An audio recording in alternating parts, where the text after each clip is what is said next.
પૂરું આખું નાળું તૂટી ગયું એટલે આવા જવાને વર્ધમાન નગરના બાળકો ચારીને પ્રાથમિક શાળા ઢોકેલામાં આવેલ છે જાય છે બરાબર. અમને એટલી ગંધ મારે છે કે અમારે ત્યાં રહેવાતું નહીં.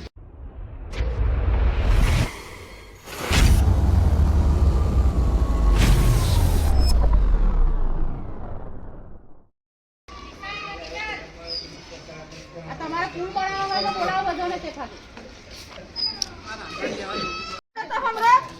देख भैया हाँ डैड बात करेगा सही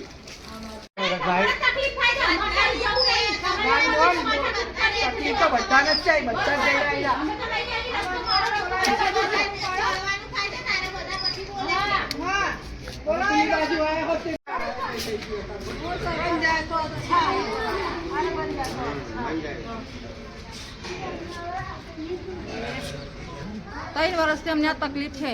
અમારા તો ઘરના નજદીક છે કોતળું, બધા કચરા નાખી જાય છે બરાબર. અમને એટલી ગંધ મારે છે કે અમારે ત્યાં રહેવાતું નહીં. અમે કઈ કઈને થાકી ગયા. તલાટી આવે છે, સરપંચ આવે છે, બધા જોઈને જતા રહે છે, મગર કઈ એનો ઉપયોગ કાઢતા નથી. પાણી ભરાય છે તો અમારા ઘરોમાં ભરાઈ જાય છે, કેમ કે અમારા કોતળું નજીક જ છે. એટલે અમે કઈ થાય કે ભાઈ કઈ સુવિધા કરી આપો, મગર એ લોકો કઈ નિરાકરણ લાવતા નહીં. કેટલા સમયથી આ સમસ્યા છે તમારો? અરે આ 3 વર્ષ થયા. શું નામ? સંગીતાબેન દિલીપભાઈ ઉપાધ્યાય. ગજાનગરથી વર્ધમાન જતો રસ્તો વચ્ચે હરખાણી કોતર આવેલ છે.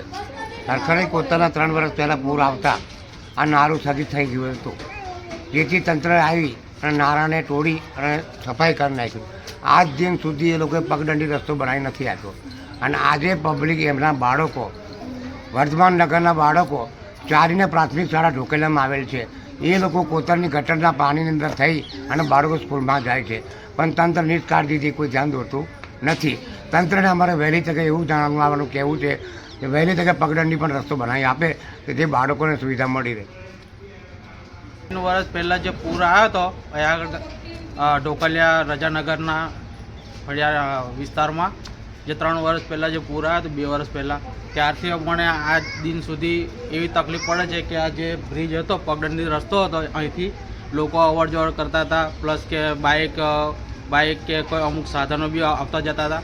જે તે સમયે રસ્તો સારો હતો, પણ જે તે સમયે પૂર આવ્યો તે સમયે આ પૂરું આખું નાળું તૂટી ગયું એટલે આવા જવાની એટલી બધી તકલીફ પડે છે. અમારા છોકરાઓ બી સ્કૂલે જાય તો એમ આખું ફરીને જવું પડે છે, કમસે કમ 500-700 મીટર ફરીને જવું પડે છે. તો આપણે આ જે નાળું તૂટી ગયેલું છે એનું કંઈ આગળ નિરાકરણ આવે, કંઈ બની જાય, રસ્તો સારો થઈ જાય એવી અપેક્ષા છે સાહેબ.